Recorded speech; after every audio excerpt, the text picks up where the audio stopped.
Assalamualaikum warahmatullahi wabarakatuh. Halo semuanya, teman-teman yang berbahagia, Ibu dosen tentunya, Ibu Eni Julfa. Perkenalkan, nama saya Yulian Indra Armadana dengan NIM 204021001. Di sini saya akan memaparkan rencana bisnis saya. Rencana bisnis apa sih yang saya akan kembangkan?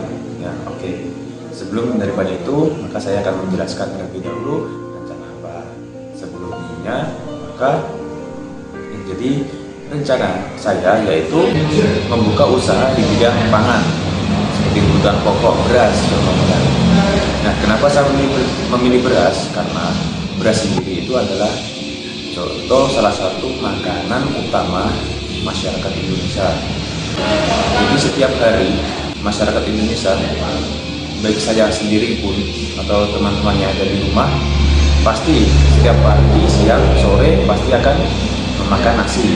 Oleh karena itu, kenapa saya lebih cenderung ke bahan pokok? Karena bisnis bahan pangan pokok itu lebih mudah untuk kita pasarkan atau kita jual. Karena kenapa? Karena bahan pokok sendiri itu adalah bahan yang utama, bahan yang sangat diperlukan untuk masyarakat Indonesia, sangat diperlukan untuk masyarakat umum sebagai sumber karbohidrat pertama. Jadi kali ini yang saya rencanakan yaitu yang pertama, saya harus mencari modal terlebih dahulu. Oke. Sambil mencari ilmu mengenai bisnis yang akan saya kembangkan ini. Ya. Saya dapatkan modal dari mana? Yang pertama, jika ini ya adalah rencana bisnis saya yang mulai dari nol, maka saya akan bekerja terlebih dahulu, entah itu ikut orang atau bisnis kecil-kecilan jika kita mempunyai modal. Oke. Jadi saya akan ikut orang terlebih dahulu, lalu mencari uang untuk modal terbang, untuk modal bisnis yang akan saya jalankan. Karena kenapa? Karena dengan tidak adanya modal atau kita menjagakan memakai jasa bank untuk awalan kerja itu terlalu sangat resiko menurut saya. Karena kenapa?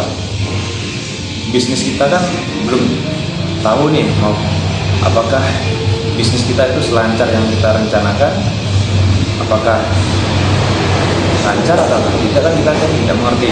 Jika kita mengambil pinjaman di bank, maka kita mempunyai beban lagi sih menurut saya, beban lagi karena bisnis kita masih dalam tahap perkembangan. Jadi tidak recommended jika kita itu langsung mengambil pinjaman di bank untuk membuka bisnis kita. Tapi menurut saya lebih baik kita mencari modal terlebih dahulu, entah itu setengah dari modal dari untuk pembukaan bisnis kita, oke, bisnis kami, bisnis saya tentunya, atau cuma 100% atau 25% modal untuk bisnis kita, lalu yang 25%-nya bisa kita ambil dari cicilan atau pinjaman dari bank. Jadi bisnis yang akan saya kerjakan ini itu di bidang bahan pokok kan. Ini saya akan buat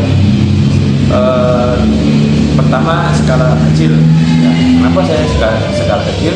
Yang pertama tentunya pasti untuk menarik minat terlebih dahulu. Nah, jadi percuma dong kalau langsung perusahaan gede terus tapi peminatnya tidak ada, kan percuma. Jadi saya akan membuka bisnis yang menengah ke bawah terlebih dahulu, yang mana penjualannya akan saya pasarkan dalam tetangga saya atau kiri kanan saya terlebih dahulu, lalu dari desa ke desa untuk pasar.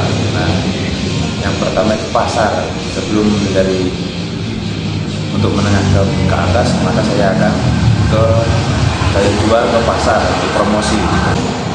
Lalu setelah saya promosikan ke pasar, lalu saya coba nih caranya, yaitu kita yang menyetorkan ke toko tetangga kita atau sedesa kita untuk kita setorkan dengan perjanjian, yaitu kita kan sama tangga kan masih paling percaya kan. Kalau di sini tuh namanya setor apa ya, lupa saya. Pokoknya kita punya barang nih, contoh saya kan rencanakan gini kan, kita punya barang, oke, kita baru buka, saya taruh ke toko tetangga saya, nanti kalau misal sudah habis baru tetangga saya mensetorkan uang ke saya. Nah, dengan catatan barang yang saya setorkan terlebih dahulu ke toko tetangga saya akan kasih jangka waktu sekitar 1 bulanan, karena beras sendiri kan jika tidak ada kenapa-napa masih bisa bertahan selama 1 bulan sampai 2 bulan agar tidak jamburan kan gitu. Oke, lalu setelah itu kan dari hasil jualan tersebut kan otomatis kan lebih cepat kan kita menjual barang atau bahan produk yang kita jualkan, karena kita kan tidak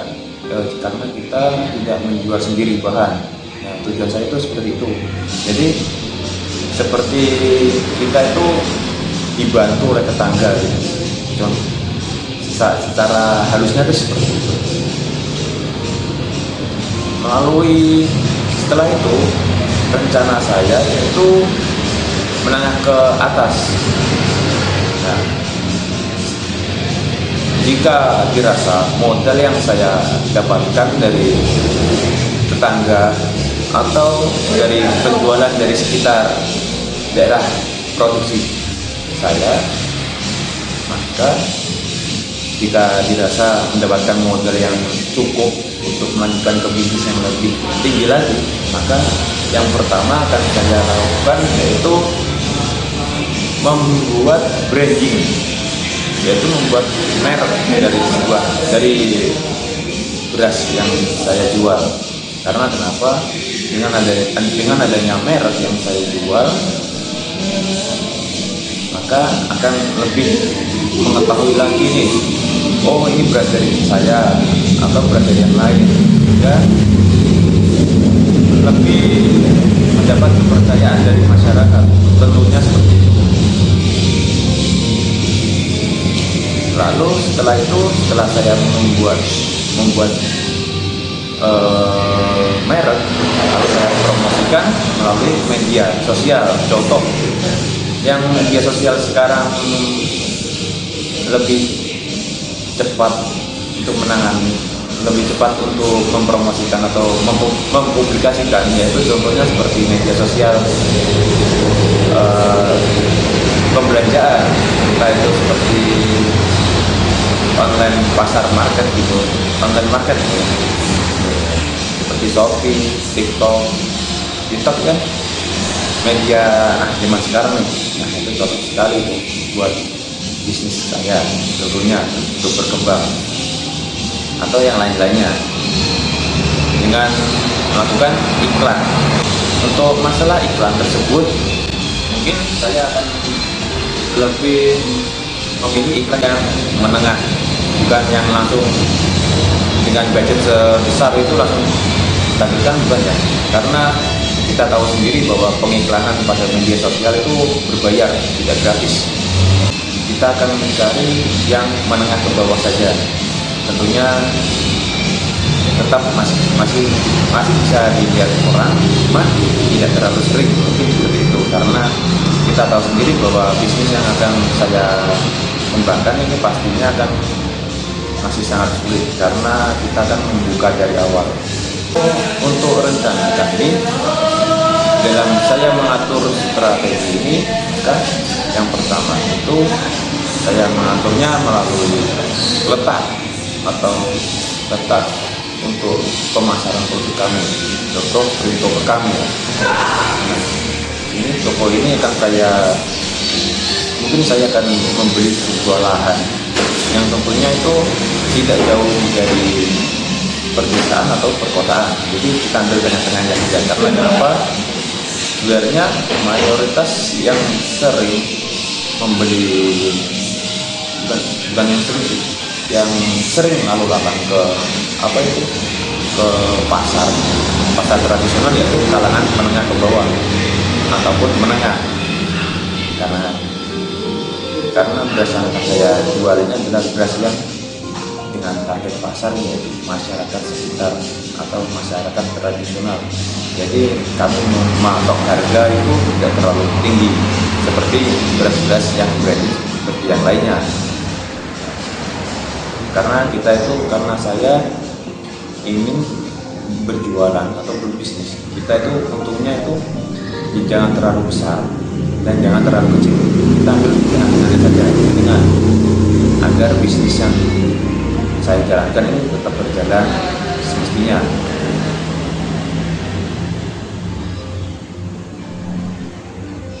Lalu mengenai apa ya? Lalu mengenai hubungan kami, hubungan saya kepada masyarakat, maka saya akan ketika promosi produk saya, maka saya akan lebih mendekatkan diri, karena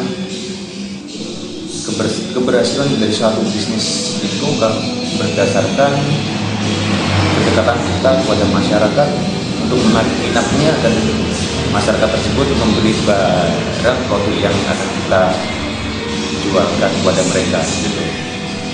Oke, lanjut lagi. Setelah daripada itu, maka yang akan saya lakukan yaitu pertama, pasti akan mengelola dengan teliti, yaitu entah itu minimalisir pengeluaran, maksudnya meminimalisir pengeluaran dana yang tidak diperlukan, entah itu buat apalah yang tidak untuk saat itu diperlukan. Lalu mengelola arus kas. Nah, jadi setelah bisnis yang saya jalankan untuk berkembang, nanti saya akan memutar arus kasnya. Jadi kita dapat laba bersih nih. Kalau bersih kita ambil setengah, yang setengahnya kita tabung. Nah, yang untuk setengah ini maka akan saya putar lagi kepada bahan yang akan saya produksi. Jadi saya itu akan memperbesar produksi saya seperti itu. Nah, untuk 50% yang saya taruh ini masih saya bagi terlebih lagi, yaitu yang mengenai yang 25% untuk ke deposito. Karena kenapa kok deposito? Karena dengan deposito maka uang yang kita tabungkan itu tidak berkurang, melainkan bertambah. Seperti itu. Lalu yang 25% ini akan saya alokasikan ke saham. Kenapa seperti itu? Karena jika kita terjadi bisnis kita terjadi tumbang, maka uang yang dari saham, saya menanamkan saham ini bisa merecovery dari usaha bisnis yang saya jalankan itu. Jadi namanya itu uang darurat lah, seperti itu kira-kira. Oke, itu saja yang dapat saya sampaikan. Apabila ada kurangnya, saya mohon maaf. Wabillahi taufiq wal hidayah. Wassalamualaikum warahmatullahi wabarakatuh.